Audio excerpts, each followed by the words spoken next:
Hi நண்பா, நண்பி. எனது பெயர் முத்து. நான் சிவகாசியில் வசிக்கிறேன். வயது 29. எனக்கு பெண்கள் மனம் விட்டு பேசுவதை கேட்பதற்கு மிகவும் பிடிக்கும். நண்பனாகவும் அல்லது காதலனாகவோ எதுவாயினும் உங்களது தேவையை என்னிடம் கூறுங்கள். உங்களுக்கு எந்த விதமான தேவை இருந்தாலும் பெண்கள் தாராளமாக தொடர்பு கொள்ளலாம். பெரும்பாலும் உறவுக்காரர்களை தவிர்க்கும் நான் கல்யாண வீட்டிற்கு மட்டுமே செல்வதுண்டு. வழக்கம்போல் கல்யாண வீட்டில் அங்கும் இங்கும் சுற்றிக் கொண்டிருந்த பல பரபரப்பான பெண்களுக்கு மத்தியில் தனித்துவமாக அனைவரிடத்திலும் சிரித்து பேசிக் கொண்டிருந்த ஷீலா என் கண்ணில் பட்டாள்.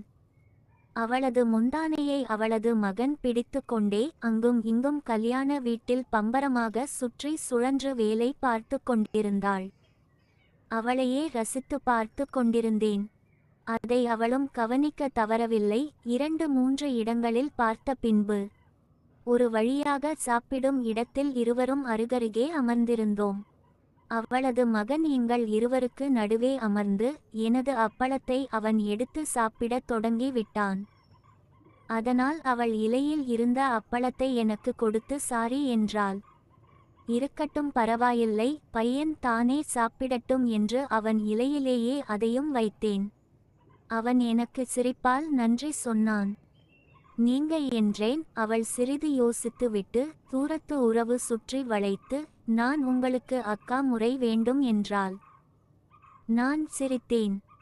நல்லவேளை சொன்னீங்க, நான் வேற என்னமோ நினைச்சேன் என்றேன். நானும் பார்த்தேனே, நான் போற இடத்துல எல்லாம் சுத்தி சுத்தி வந்து நின்னு பார்த்துக்கிட்டு இருந்தீங்களே என்றாள். அப்படிலாம் இல்ல, நானும் சுத்திட்டு இருந்தேன், நீங்களும் சுத்திட்டு இருந்தீங்க.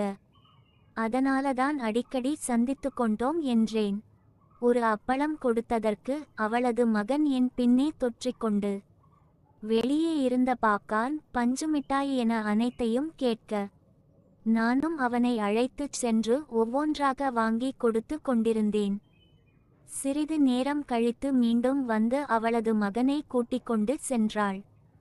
பேசலாமா என்றேன். சற்று நின்று யோசித்தவள் விறுவிறுவென்று உள்ளே சென்று விட்டாள்.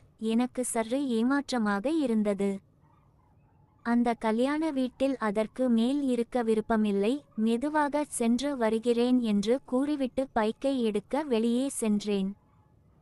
நேராக அங்கு வந்த அவளது மகன் அம்மா கொடுக்க சொன்னாங்க என்று ஒரு துண்டு சீட்டை கொடுத்தான். தேங்க்யூ என்று அவன் தலையை தட்டி கொடுத்துவிட்டு அதை விரித்து பார்த்து எனக்கு அவளது போன் நம்பர் கிடைத்தது. கண்டிப்பாக இவள நமக்கு கிடைத்து விடுவாள் என்ற நம்பிக்கையும் பிறந்தது. அவள் மகன் கொடுக்கிறானா என்பதை தூரத்தில் இருந்து அவளை பார்த்து கொண்டிருந்தாள். அவளுக்கு டயல் செய்து போனை காதில் வைத்தேன். அவள் போனை எடுத்து அப்புறமா கூப்பிடுறேன் என்று போனை வைத்து விட்டாள். நானும் மதிய சாப்பாட்டிற்கு வீட்டுக்கு வந்தவன். கிட்டத்தட்ட இரவு சாப்பாடு சாப்பிடும் நேரம் ஆகிவிட்டது. வாட்ஸ்அப் ஹாய் என்று மெசேஜ் வந்தது. ஒரு வழியாக வந்து விட்டாள். இவ்வளவு நேரம் என்ன பண்ணுனீங்க என்றேன். குழந்தை, கணவன் என அனைவரையும் கவனித்து விட்டு வந்ததாக கூறினாள். எனக்கு புரியாதது போல் குழந்தை சரி, கணவனை எவ்வாறு கவனித்தீர்கள் என்றேன். நான் உங்களுக்கு அக்கா முறை தெரியுமா என்றாள். அதனால் என்ன, பேசத்தானே செய்கிறோம், வேறு எதுவும் செய்யவில்லையே என்றேன். இரட்டை அர்த்தங்களில் பேசி அன்று இரவு 11 மணிக்கு உள்ளாகவே என்ன ஆடை அணிந்து இருக்கிறாள் என்ற அதை அனைத்தையும் கேட்டு அறிந்து கொண்டேன். இவ்வளவு நடந்து விட்டது, இன்னும் கொஞ்சம் தானே முயற்சி செய்து பார்க்கலாம் என்று கேட்டேன். அந்த கேள்வியை பார்த்துவிட்டு ஆஃப்லைன் சென்று விட்டாள். மீண்டும் 20 நிமிடம் கழித்து பதில் வந்தது. எதுவும் இல்லை என்று. மிகுந்த சந்தோஷத்தில் இவ்வளவு நேரம் எங்கே போன என்றேன். கணவன் அழைத்ததாக கூறினாள். அப்போ நல்லா என்ஜாய் பண்ணி இருக்கீங்க போலையே என்றேன். நீ வேற ஏண்டா, அந்த மனுஷன் எப்போ கூப்பிடுவாரு, எப்போ ஆரம்பிப்பாரு, எப்ப முடிப்பார் என்று தெரியாது. சில நேரம் நல்லா பண்ணுவாரு, சில நேரம் லேசா சுரிஞ்சு போதும் அப்படின்னு விட்டுருவாரு. அதுக்கப்புறம் நான் தான் ரொம்ப கஷ்டப்படுவேன் என்று ரொம்ப ஓபன் ஆக பேசினாள். நான் வேணும்னா ட்ரை பண்ணி பார்க்கவா என்றேன். நீ விட்டா எல்லாம் பண்ணுவேன்னு எனக்கு தெரியும். அதுக்கு ஒரு நேரம் காலம் இருக்கு. அது வரையும் பொறுமையா இரு என்றவள் கண்டிப்பாக நடக்கும் என்பதை உறுதி அளித்தது போல் இருந்தது. 3 நாட்கள் பேசிவிட்டு 4வது நாள் பொறுமையை இழந்த நான், எப்ப தான் கூப்பிடுவீங்க என்றேன். இந்த வார இறுதி வெள்ளிக்கிழமை மாலை கூப்பிடுவதாக கூறியிருந்தாள. வெள்ளிக்கிழமை சாயங்காலம் வந்தது.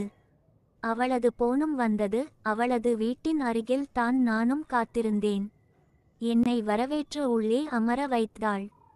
அவளது கண்களை உற்று பார்த்து கொண்டிருந்தேன். அதில் ஒரு ஏக்கமும் மிகுந்த பயமும் தெரிந்தது. இதுதான் அவளுக்கு முதல் முறை போல. டீ போட்டுட்டு வரேன் என்று உள்ளே செல்ல முயன்ற அவளை கையை பிடித்து இழுத்தேன். இப்படித்தான் அக்காவை பண்ணுவாங்களா என்றாள். பொய்யாக கோபம் கொண்ட அவள், ரொம்ப அவசரம் போலையே என்றாள். அவளும் பெண்தானே, அச்சம் மடம் நாணம் பயிர்ப்பு எல்லாம் இருக்கும் அல்லவா. மீண்டும் ஒரு வழியாக அவளை சமாளித்தேன். அவள் பேசத் தொடங்கினாள். எங்கே இருந்துடா உனக்கு மட்டும் இவ்வளவு நேரம் பண்றதுக்கு தெம்பு இருக்கு. என் புருஷன் அதிகபட்சம் 10 நிமிஷம்டா, நீ என்னடா இவ்வளவு நேரம் இருக்க என்றாள். எவ்வளவு நேரம் சென்றது என்றே தெரியவில்லை. நான் வெளியே வரும்போது மணி 2 நடுநிசி. மாலையில் சென்ற நான் மறுநாள் வெளியே வந்திருக்கிறேன்.